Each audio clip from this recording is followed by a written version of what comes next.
Welcome to The Point of View. This is your favorite current affairs show here on ChannelOne television. On The Point of View, we pick the right topics, get the right guests, ask them relevant questions on issues that matter to you. Tonight, we are going big on the United States. Donald Trump is 47th. He was 45th. He's now 47th. So we have two big questions for the night. How did he win, and what does this mean for the world? I have a very powerful panel. I'll tell you more when I come back. Stay with us.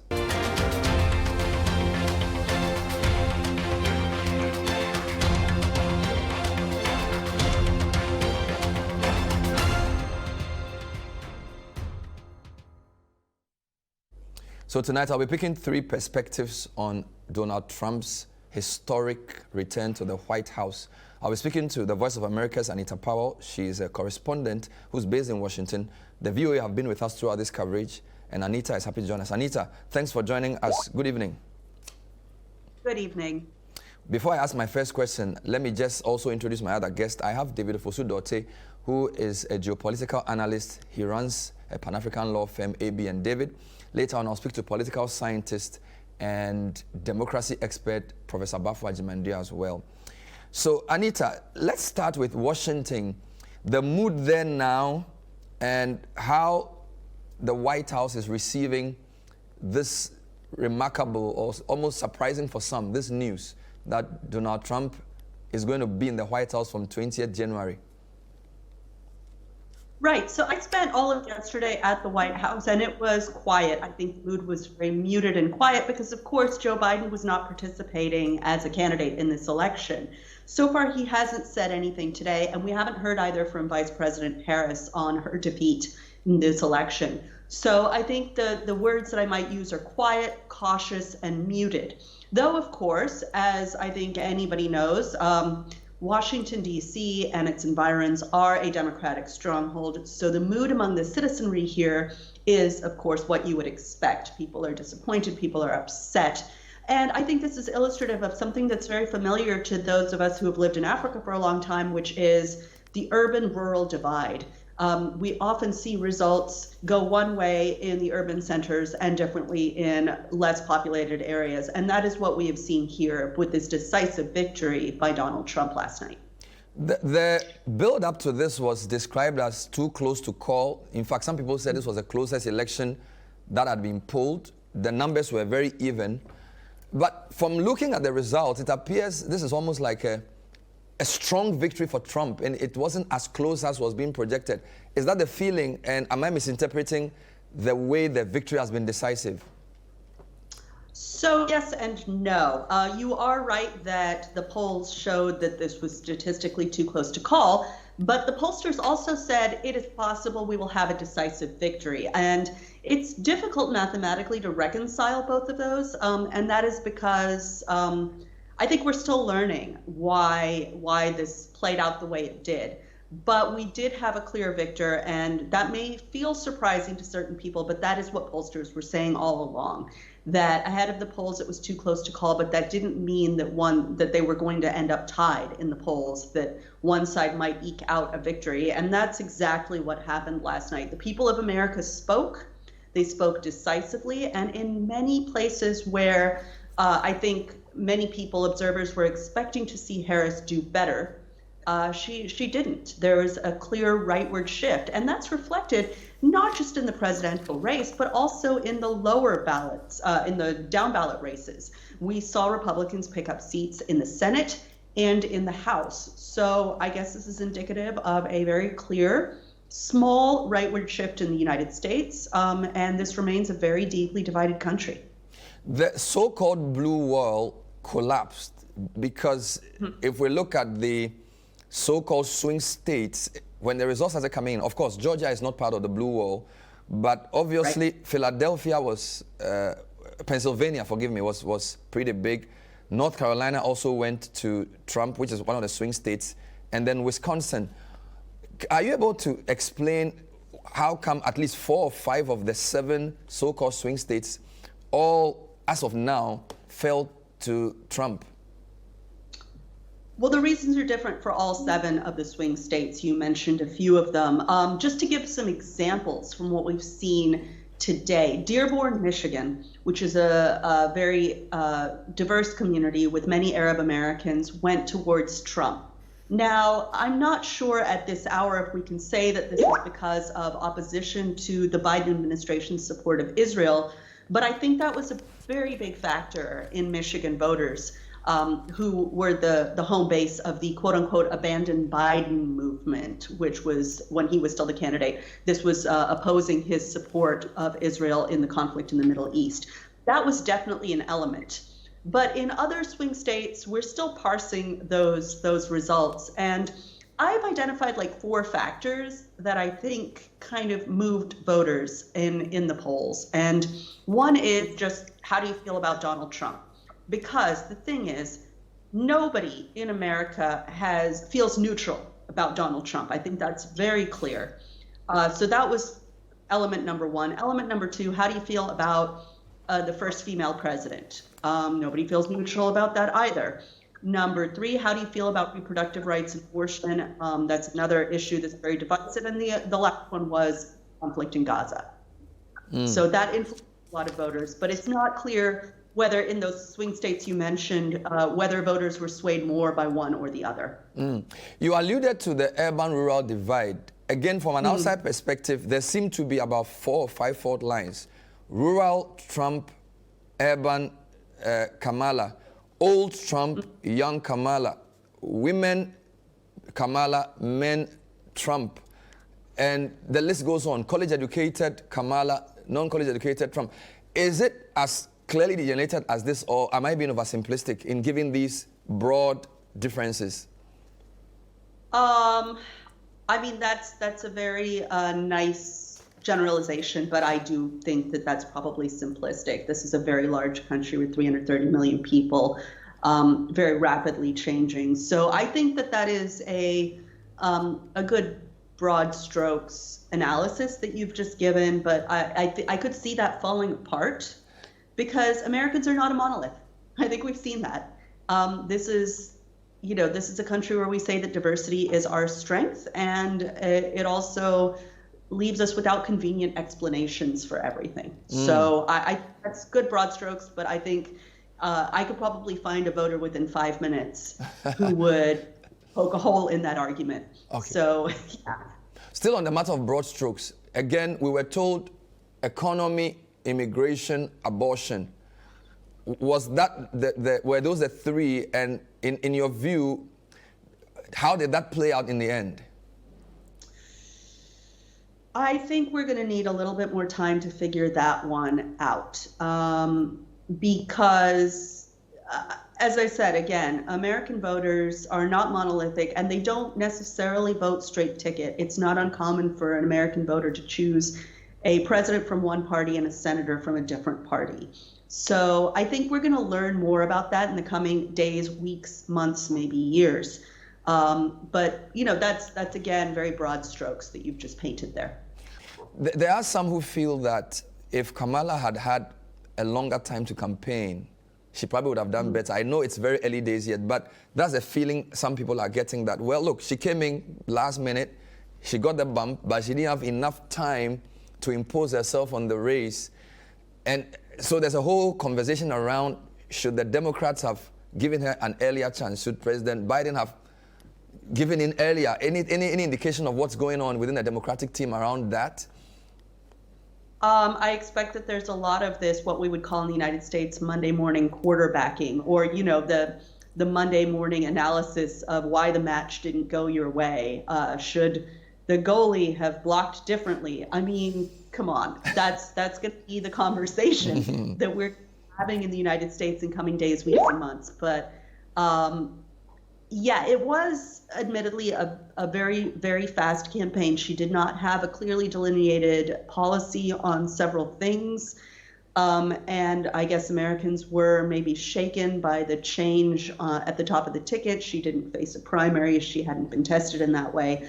But, there were a lot of elements in voters' minds, and I can't see into the heart of the minds of all 160 million or so voters who made this choice and restored Donald Trump to the presidency. But how unusual have all the circumstances been? So the Biden stepping down, Kamala coming in, Trump shot once, another attempt on his life.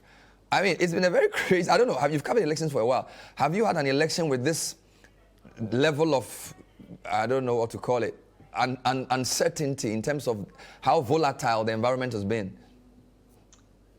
Certainly not an American election, no. But I've covered, I think by my count, 19 African elections. And, you know, drama and politics go hand in hand. I am struggling. I mean, your country, Ghana, is, of course, the longest, the first country to declare independence. You've had very stable governance for your many years, but in other parts of the world, this isn't abnormal. This is a feature, not a bug. This hasn't been a feature in the United States election, but I would also remind you that we have very dense and close coverage of our political machinations in this country. And you're hearing about it because we have, as journalists, a lot of reach. But no, I think it is fair to say this has been an extremely dramatic, unpredictable race. But I would just highlight one very important thing. Security officials have said this morning that they believe that this election was largely without any drama or trauma, without any interference. It was free and fair. The institutions held. We haven't seen widespread violence. We haven't seen any sort of mass voter intimidation. So the institutions held, and I think I would remind everybody that that is very important. That, you know, it is morning in America, but it is a peaceful morning in America, and I think that's very important. Just a final thought on Trump and what he will mean for America. So I put a lot of questions into one. Do you get a sense that Trump 2 will be different from Trump 1? Are we going to get a more refined Trump? Is it going to get worse? What does the expert view think about what kind of Trump we're going to get from January 20 next year? So I would hesitate to put it in normative terms like worse or better. Trump is definitely a very interesting individual who shoots from the hip, as he likes to say, governs from the gut, however you want to put it. But a presidency is not just one person, one man in this case. It is an administration. And so I fully expect that a second Trump term will be very different from a first Trump term, in that he has possibly a lot more infrastructure, possibly a lot less family members involved in the administration this time. We haven't seen his eldest daughter anywhere in this campaign. So I think there will be clear differences, and I think in some ways the policies that have been outlined by his supporters, namely in the Project 2025 handbook, which he has of course disavowed, there's a roadmap for implementation, whereas in his first term there wasn't a roadmap for implementation of all of his ideas. So I think we might see a more determined administration with a little bit more policy chops than we saw last time. And we've heard his policies, we've heard his views, but also it's Trump, and wherever he goes, he brings a lot of drama, a lot of attention, a lot of heat. And so I think we can expect that, which is very much like his first term in office. I'd like to thank you and congratulate your team for providing us such excellent coverage, and also for taking time to talk to us throughout the process. We're very grateful for the partnership. And I think you guys should take a deserved rest after, I don't know after how many hours, 48, I don't know. So well done, thank you. Thank you. Thank you so much. It's been a pleasure. And yes, thank you so much. So that was Anita Powell. She's a White House correspondent for Voice of America. She actually was in the White House throughout. She says a very somber mood. We haven't heard yet from President Biden. Neither have we heard from Vice President Kamala Harris, nor from Tim Walz. So be sure that when they speak, she would be there to report. And those of you who don't know, VOA partner us here at Channel One, and they've been reporting for us, helping us to get a clearer sense of the U.S. election. We'll take a breather. When we come back, we'll come back home. I'll be speaking to David Ofosu-Dorte, who accurately, with a caveat, predicted this when I interviewed him earlier in the year. He will tell me how he saw it coming. And then I'll speak to Professor Bafo Agyemang-Duah as well on what this means for the world system, governance, democracy, and the rest of them. Stay with us.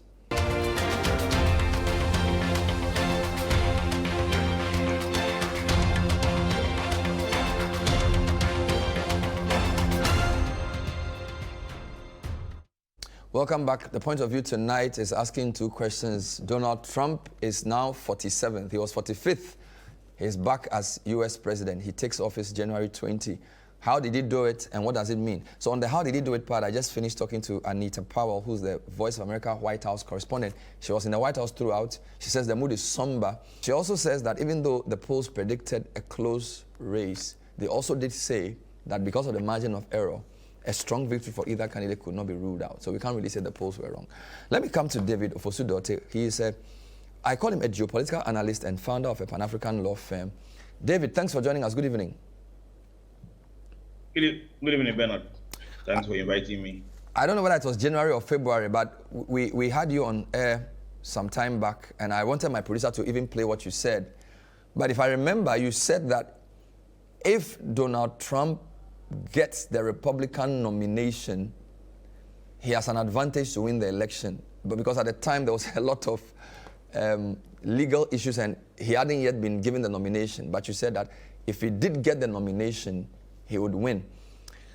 Am I quoting you correctly? Yes, you are. I mean, I think at that time, the Milwaukee Convention was yet to be held.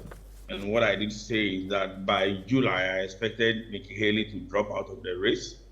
And then I expected that he will win. Of course, because of the legal battles, it was uncertain as to whether the legal battles was going to prevent him from still going on the ticket. And my prediction was that if he actually went on the ticket, the odds favored him and he was more likely to win. At the time, did we know what Biden was going to do? Because I think he also said something about Biden and his weakness. But we did not know. What was the prediction on Biden? Well, I didn't predict Biden would drop out, but I said by August, Biden may probably look so weak that the chances of his winning were likely to dwindle. Of course, as we know, that also appeared to have happened, and he dropped out of the race.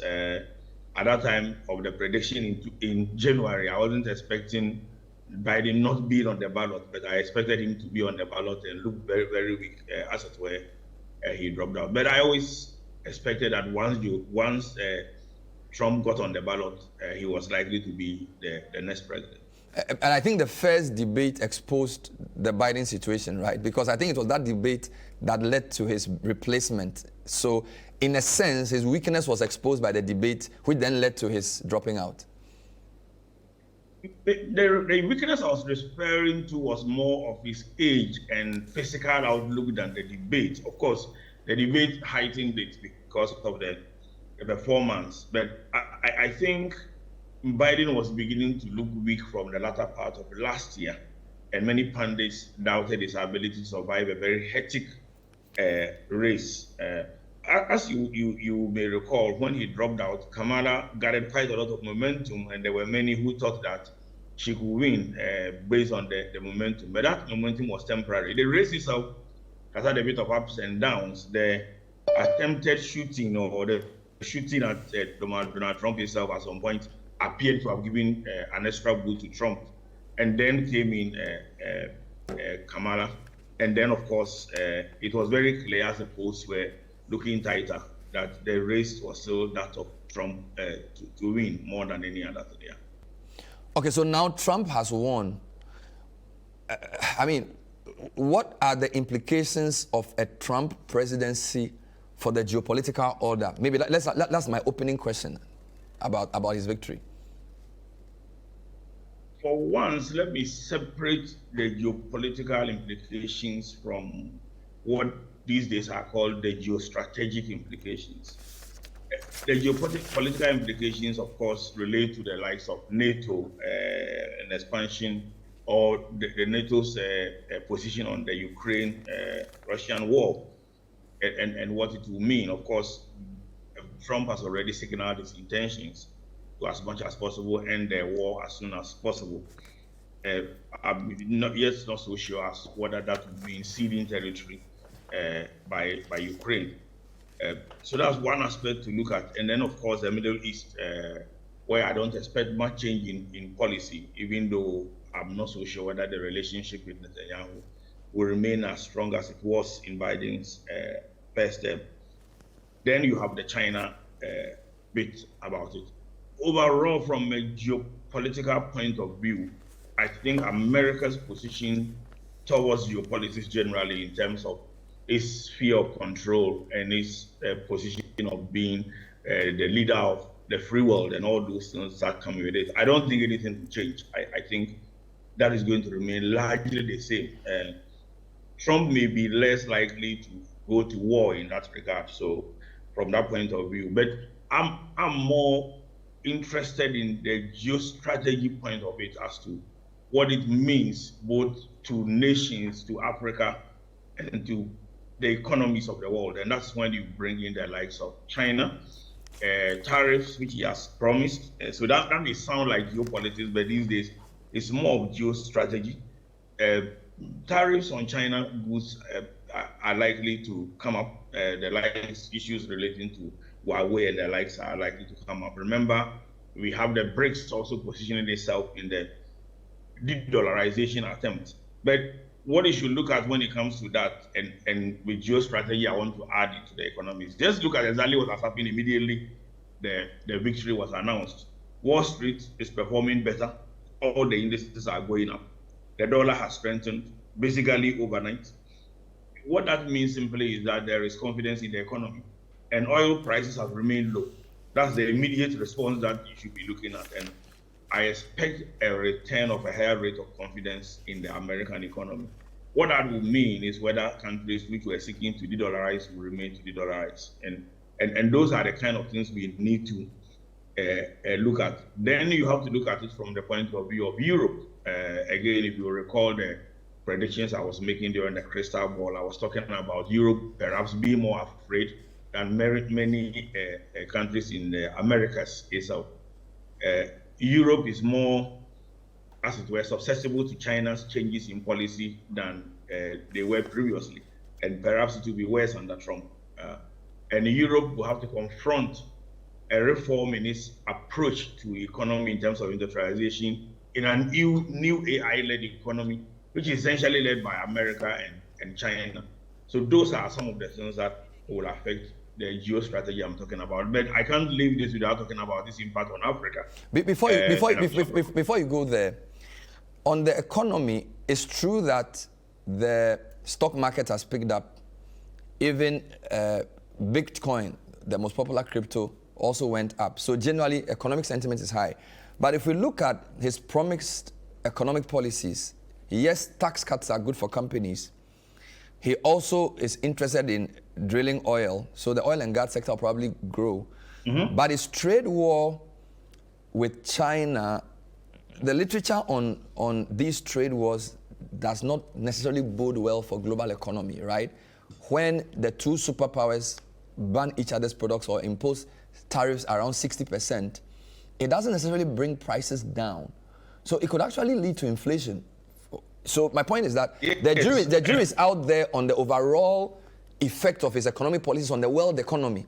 While some things may be good, it could also lead to challenges for the rest of the world because what do you call it? A protectionist economic policy by the world's largest economy is not necessarily a good thing for economic growth. I agree with you 100%. It is not, and you have to look at it from two angles. One is its effect on the American economy itself, and that American world, especially those who are outside America. I believe part of our inflation is imported from the US and other countries like that. So definitely, yes, it has an impact. But you have to look at it also from what impact it has. I think, for example, the previous tariffs imposed, which Biden incidentally continued and even attempted to increase some just recently, is part of the contributory factor to the inflation within the American economy, of course, including the Ukraine war, which led to part of the challenges that the ordinary voter sees. And in the long run, all politics is local. So it affects the American economy first. Then the global economy, it may lead to either counter tariffs on the part of China, which is obvious. And then, of course, the decoupling, as some people have called it, where banning China as Huawei, and also even access to nanotechnology and chips have led to a situation where China is now developing its own 5G chips and things like that. So it may not necessarily lead to what is expected. However, there are two things which is important when it comes to Trump's tax cuts and tariffs and all that. It may lead to the making of new deals. And that's one thing we should not rule out. Take a look at the fact that Trump, in his first term, notwithstanding all his purported belligerent attitude, went to China, sat down with persons who may ordinarily be seen as opposed to him, and he is capable of making deals. That's the kind of thing I expect. As we speak, China and the US are still the largest trading partners to each other. 540 billion worth of goods were traded between them, notwithstanding the tariffs. So I think that in the long run, they may end up making a deal between them. What we also need to look at is how China, for example, will counterbalance it in terms of looking at other trade options, particularly Southeast and Northeast Asia. Remember, the regional economic partnership in Asia has kicked off. So China may be looking at other ways of selling its products to the rest of the world. My final question is on Africa. The impression I get is that, I mean, Africa has become quite low on the US foreign policy agenda, even from Biden. He hadn't visited here, at least up until that, I don't know. So essentially, I'm not sure if Trump necessarily worsens US attention on Africa. And I know whether that's a good or bad thing. What are your thoughts around how Africa should react to a Trump presidency? Oh, that's another matter altogether. Again, from a geopolitics point of view, Africa gets involved in one way or the other, and maybe, as it were, influenced to support one side of the divide or the other. Remember, the last Africa-US summit, I think, was in 2019. Trump, in his first term, held one as well, where even the names of some African countries were difficult for him to pronounce. I remember Namibia as an example. But America has tried to counter China with its own version of the FOCAC promise, promising 63 billion dollars in terms of investments. It hasn't happened yet. Remember AGOA also, which hasn't performed as well as one is expecting. As expected. AGOA comes to an end in 2025 and may need to be renewed. What I think Africa can do is, instead of watching from a geostrategic point of view, Africa should, from a geopolitics point of view, Africa should take a geostrategic position. There are two things which has happened that used not to be the case when Trump was first in power. There wasn't actually AFCFTA fully rolled out, so Africa didn't have a collective strategy. The Africa mining vision had also not been rolled out fully.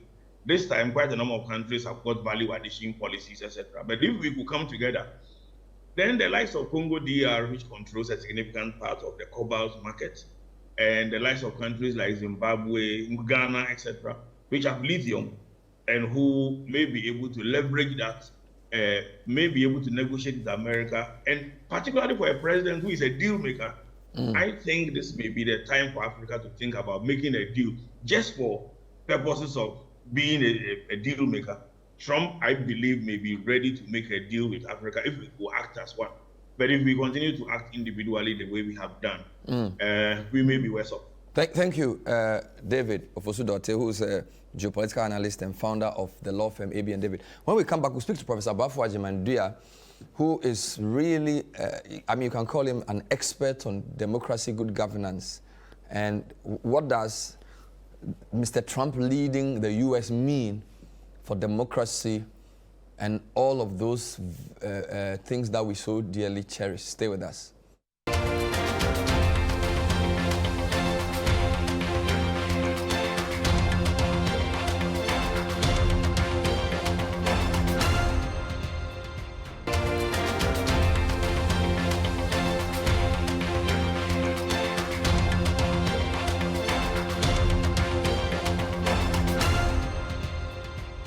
Welcome back. So the point of view tonight has two questions with three guests. So how did Trump win and what does his victory mean? I started with our VOA correspondent for the White House, and then I also spoke to David Fosu-Dorte on the geopolitical economic issues. Now, Professor Bafaji Menduya is a pioneer of democracy in terms of the thinking around it in this part of the world, and he's our guest for the rest of the show to help us make sense of what this means for good governance, democracy, and the progress and all those beautiful things we also much cherish.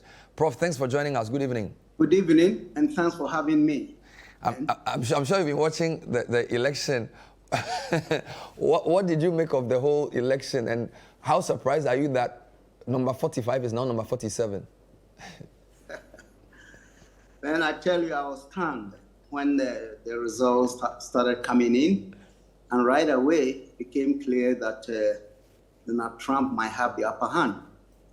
I think a lot of people have been terribly disappointed, not because Trump has necessarily won, but the character that has won the election leaves a lot to be desired. And you are talking about me going to talk about democracy. We'll come there.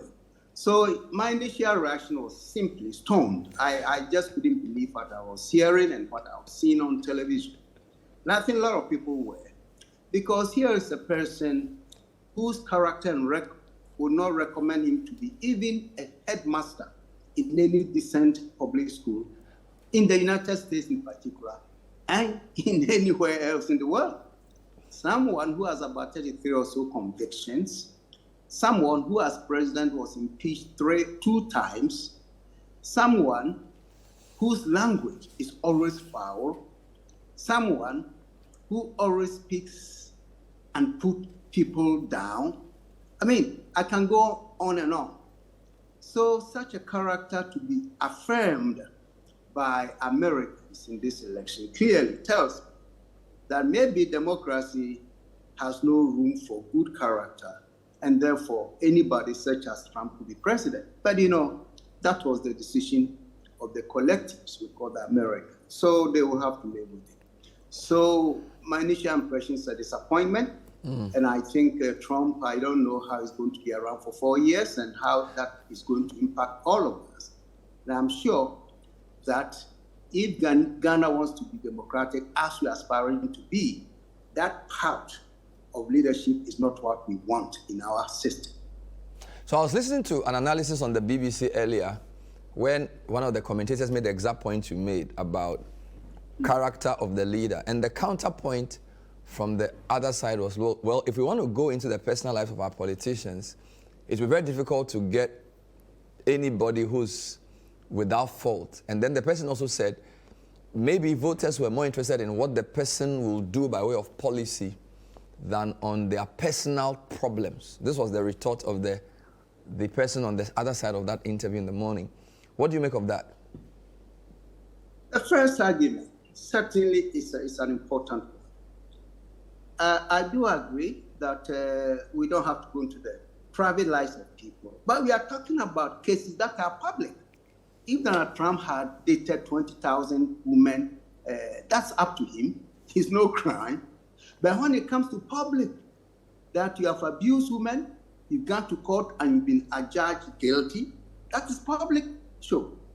When you are impeached 3 times as president, it's public. So we're talking about leadership that has that public side. So I think it's important, because if that secret side becomes public, in my view, morality is jettisoned. Good character is jettisoned. And that is not a model of leadership that anybody would like to recommend, not even for a high school headmaster, you see, or even a teacher. So for those who think that this is nothing, I beg to differ.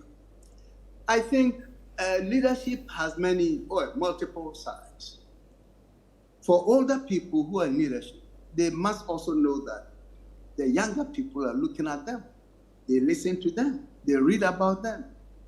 So if a leader of the most, quote-unquote, most powerful country in the world had this kind of trait, is that what we are asking our young people to learn? No.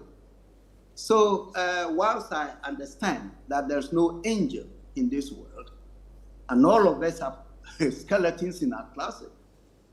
I'm sure if it wasn't Donald Trump, if I had been a Democrat with that kind of record, there is no way, absolutely no way Americans would have voted for it. Because you see, here we're talking about the dominance of evangelicals who claim to be preaching the Bible.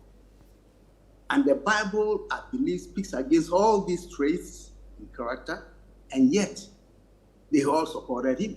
So there's an inherent, what we call hypocrisy in those people who claim to be pastors or whatever.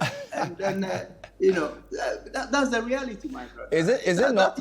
That's an interesting angle. Some would say that maybe the what they would call the absurd rush towards over-liberalization in social issues, LGBTQ being an example, the abortion issues and their view on right to life, maybe at the core of the support for Trump is the fact that here is somebody who can win, who they believe will champion their version of what is morally right, because it's clearly a question of moral relativity, right? Some say... Correct. So it looks like people weigh different moral issues, and for them, abortion, same-sex marriage rank higher than the other things you described about Mr. Trump, which probably is the unspoken part of this quite overwhelming victory for him. And also the support he seems to have, even in Africa, because on my radio show yesterday, I asked people to randomly send me who they thought would win, and a comfortable 9 out of 10 said they preferred Trump. So maybe people are looking at different things. Yes, you're right. All of us look at different things. We don't look at the same thing at the same time, even though we have the same kind of eyes. So I'm not surprised by that. And again, my argument might be moot anyway, because certainly morality has never won anywhere where we're talking about raw politics. And even popular opinion, the recent Afrobarometer indicated that Ghanaians are looking for good character and integrity in our leaders. I wonder if any of the 13 or so individuals who are competing to be president of our country, solidly speaking, do they both read that? Because they are no angels. So I do understand that perfectly well. But where a leader has been convicted in court, properly constituted, we're talking about rule of law, pending judgment. I mean, I don't know. But let's put that aside. Yeah, let's move on. Let's move on. Yes. So what I want to find out for you is America is perceived as the quote-unquote leader of the free world. But this president is considered a unilateralist, pulls out of the Paris Agreement, and is quite unorthodox in his style. Yes. Europe is pretty nervous. Where do you think the world is? And by that as well, America also used to be the world's policeman. Of course, they are not always very honest about this, because in some places they support dictators and they pick and choose. But the point is, with Trump as president, how does that impact the world order? Seriously, I see Trump potentially rearranging the world order according to his image. Trump is not only a unilateralist, he's also anti-globalist. He sees America at the center of everything. America first, it is his mantra. And the current world order, as constituted, is something he may wish to unravel. Of course, there are new forces in the international arena. China is you mentioned, when he was president, first term, he even was chastising NATO, threatening to withdraw from NATO. That's where the unilateralism comes in. At the same time, it also reflects anti-globalism. So where will he stand there? It's a very interesting thing for analysts, because on one hand, and I heard my good friend David talk about geostrategic and geopolitics and geostrategy. The thing is, first of all, contrary to American policy of long standing, which is wanting to be the leader and therefore leading every possible global movement, supporting it in different ways. Trump rather sees in these things what is best for America. And the word transactional has been used to characterize the way he deals with things. David used the term dealing. He's a dealer. In fact, his whole life has been nothing but dealing.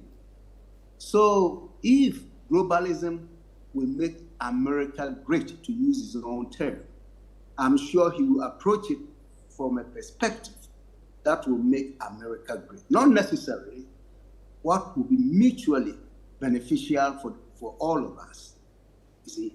And that's the danger. If you bring African to the picture, I'm not quite sure how he's going to deal with us. In his first tenure, certainly he presided over all Africa meeting at the White House. But look, he was nudged by people. And even we didn't see anything coming out of that. But I think so far as the power of China, if he's unable to have a deal with China, and China is going to continue, who's spread around Africa and elsewhere, then it's going to make Africa more of a pawn in global politics, where these big powers will still be using Africa as a pawn, and therefore we've been on the chessboard for these powers to play with us. So for me, the lesson here we must learn is for Africans to begin to rethink this notion of African after we have done after. But still, really, NAFTA hasn't picked up steam. So we need to be serious with that, and more in terms of where we can unify our efforts. Because look, we have been treated this way for centuries. And once we do not develop a mind that says, look, we need to begin to have dignity, self-respect, and therefore build our own base for development. And we stop going to IMF to queue, to be called for 20 minutes and to be dismissed. There was this thing, I'm sure you saw it on social media, where the Kenyan minister went back after this recent IMF meeting and came back saying he was embarrassed because African finance ministers were made to line up on a corridor. They call you in 20 minutes, your case is done, treating them like schoolboys with no respect.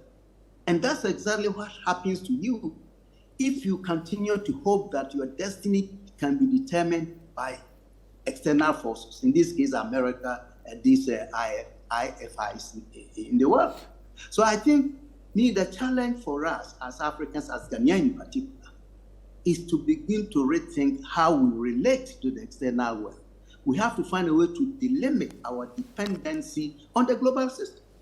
We have to find a way to delimit our dependency on foreign charity. These are the issues, okay? So if we are going to bemoan our situation, I will say, look, don't let us agonize over this, but let us organize. Wonderful. Let's stop agonizing and let's organize. I think that's a very neat way of putting it, and I think that's a very great place to end this. We're still all reflecting on this, so I thank you for, I'll call this your initial reactions. We hopefully have many more days to discuss the world order. Sure. So thank you, Prof. Good to see you again. Professor Abafa Jemandia, I call him one of the democracy pioneers in terms of the thinking around it, co-founder of the CDD, now does a lot of work within the international space, speaking to us. Earlier on, we had David Ofosu-Dorte, who's a geopolitical analyst and also the founder of AB and David. And early on in the show, I had Anita Powell, who's the Voice of America's White House correspondent, speaking to us from Washington on Donald Trump comes back as US president. How did he do it, and what does this mean for the rest of us? Thanks for watching. See you next time. Bye-bye.